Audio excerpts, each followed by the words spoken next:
ఓం నమ శివాయ శ్రీమాత్రే నమ. మిత్రులకి శ్రేయభిలాషులకి అలాగే నన్ను ఇంతగా ఆదరిస్తున్న యూట్యూబ్ ప్రేక్షకులందరికీ కూడా పేరు పేరు ధన్యవాదాలు. మిత్రులరా, మీ అందరికీ కూడా ఆ పరాదేవత ఎల్లవెల్లలా మీతో ఉండి మీ మనోవాంఛ నెరవేర్చాలని మనస్ఫూర్తిగా కోరుకుంటున్నాను.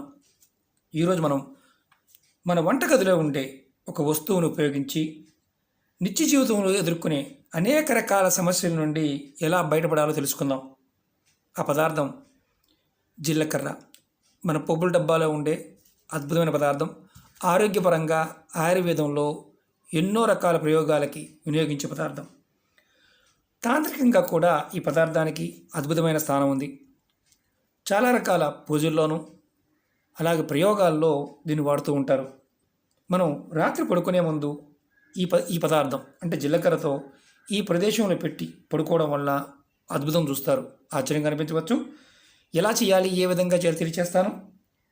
మీ ఇంట్లో ఉన్నట్లుండి కుటుంబ సభ్యుల మధ్య గొడవలు జరుగుతున్నాయి అనుకోండి, అధికంగా జరుగుతున్నాయి, అంతా బాగానే ఉంది అనుకునే సమయంలో ఏదైనా అనవసరపు ఖర్చు రావటం, అలాగే సంపాదన కంటే ఖర్చులు అధికంగా అవడం, చేతిలో ఒక్క రూపాయి కూడా మిగలకపోవడం, అధికంగా అప్పులు చేయవలసి రావడం, ఇంట్లో ఉన్న ఆడవారు మగవారు చెడు మార్గంలో వెళ్ళడం, అంటే చెడు వ్యక్తులతో సాహసం చేయడం, అంటే ఒక రకంగా చెప్పాలంటే పిల్లలు కానీ భర్త కానీ భార్య కానీ చెడు వ్యక్తులతో సావాసం చేయడం, అలాగే శత్రువులు అధికమవ్వడం, ప్రతి చిన్న విషయానికి మిమ్మల్ని ఇబ్బంది పెట్టాలని చూడటం, మీరు ఏది మాట్లాడినా అవతల వారికి మిమ్మల్ని తప్పుగా అర్థం చేసుకోవడం జరుగుతూ ఉంటే మీరు ఖచ్చితంగా ఈ ప్రయోగాన్ని చేయండి.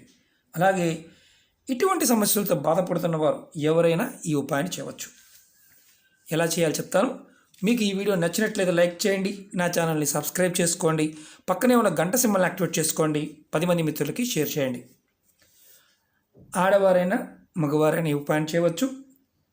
ఆడవారు నెలసరి సమయంలో ఈ ఉపాయాన్ని చేయవచ్చు, ఇబ్బంది ఏమీ లేదు. అంటే నెలసరి సమయంలో కూడా ఈ ఉపాయాన్ని చేయవచ్చు. ఎటువంటి నియమ నిబంధనలు లేవు, ఏ మతం వారైనా చేయవచ్చు. ఈ ఉపాయానికి కావాల్సింది కొంచెం జీలకర్ర, అలాగే ఒక వైట్ పేపర్. ఈ ఉపాయాన్ని మంగళవారం కానీ శుక్రవారం నాడు కానీ ఆదివారం నాడు కానీ చేయవచ్చు. ఈ ఉపాయాన్ని రాత్రి పడుకునే ముందు, అంటే మీరు మంచం మీద పడుకోవడానికి వెళ్ళే ముందు చేయాలి.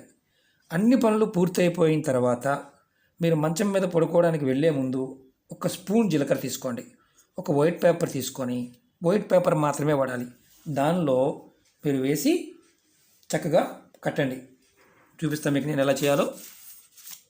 ఒక స్పూన్ అనుకోండి, ఇలా వైట్ పేపర్ తీసుకోండి, వైట్ పేపర్ మాత్రమే వాడాలి. చూడండి,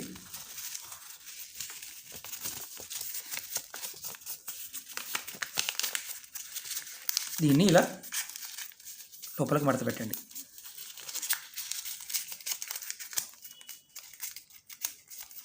జీలకర్ర బయటికి రాకూడదు, ఇలా కట్టుకోవాలి. కట్టుకున్న తర్వాత మీరు మంచం మీద పడుకోవడానికి వెళ్ళే ముందు, ఇక నిద్రపోతాం అనుకున్నప్పుడు ఒక స్పూన్ జీలకర్ర తీసుకోండి, వైట్ పేపర్లో కట్టండి.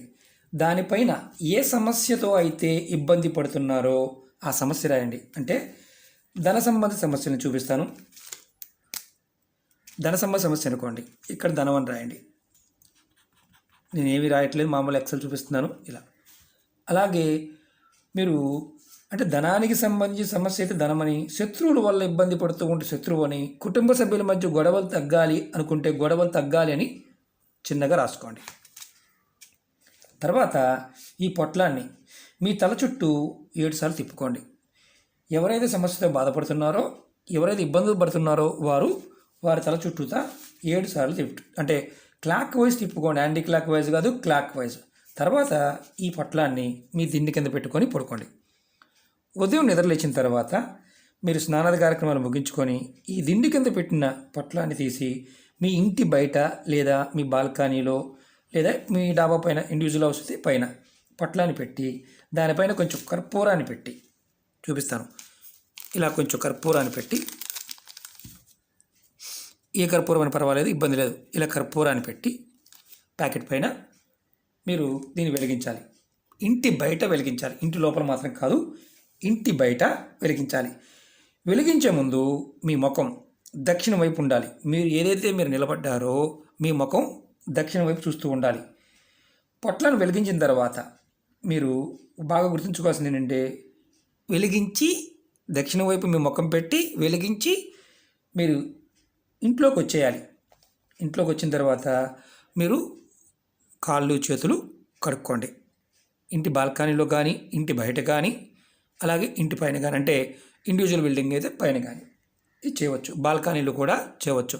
మాకు చేయడానికి అవకాశం లేదండి అనుకునేవారు పొరపాటు ప్రయత్నం చేయవద్దు. అంటే ఇలా బయట కాల్చడానికి అవకాశం లేదనుకునేవారు మాత్రం పొరపాటును కూడా చేయవద్దు. ఈ విధంగా ఈ ఉపాయాన్ని 5 వారాలు చేయండి. మార్పు అనేది తప్పకుండా కనిపిస్తుంది.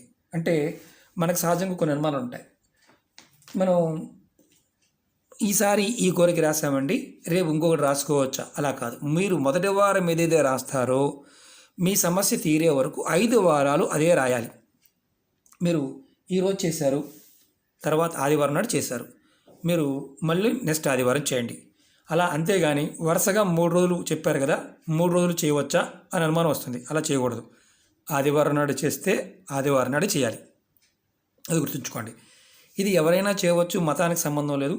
మనలో ఉండే ఏదైతే మన మీద జనాలు ఇబ్బంది పెట్టే విధంగా ప్రవర్తిస్తూ ఉన్నప్పుడు మనం ఖచ్చితంగా ఈ చిన్న ప్రయత్నం చేసి చూడండి.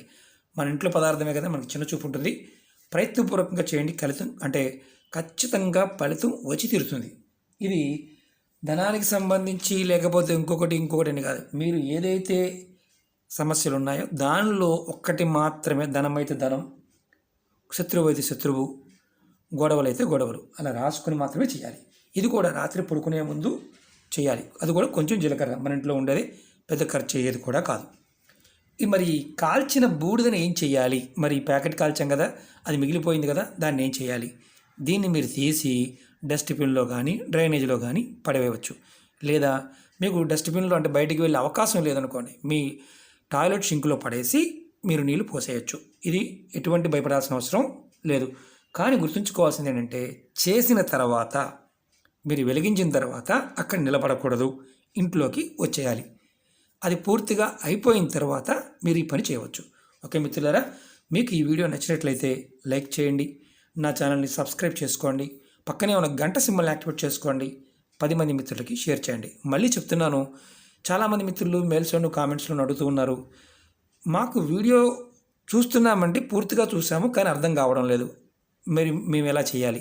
అర్థం కాకపోతే కొంచెం ఉన్న కామన్ సెన్స్ ఉండాలి. అర్థం కాకపోతే చేయకూడదు, మీకు అర్థమైతేనే చేయండి. ఎందుకంటే ఈ ప్రయోగాలు ఎప్పుడు కూడా మన మానసిక శక్తిని ప్రేరేపిస్తాయి. మన మనసులో ఉన్న శక్తిని ప్రేరేపించి ఫలితాన్ని రావడానికి మార్గాన్ని తెలియచేస్తాయి. అది గుర్తుంచుకోవాల్సిన విషయం. కాబట్టి పరిపూర్ణ నమ్మకం, విశ్వాసంతో ప్రయత్నించండి. ఫలితం ఖచ్చితంగా వచ్చి తీరుతుంది. ఓకే మిత్రులారా, ఓం నమః శివాయ, శ్రీమాత్రే నమః.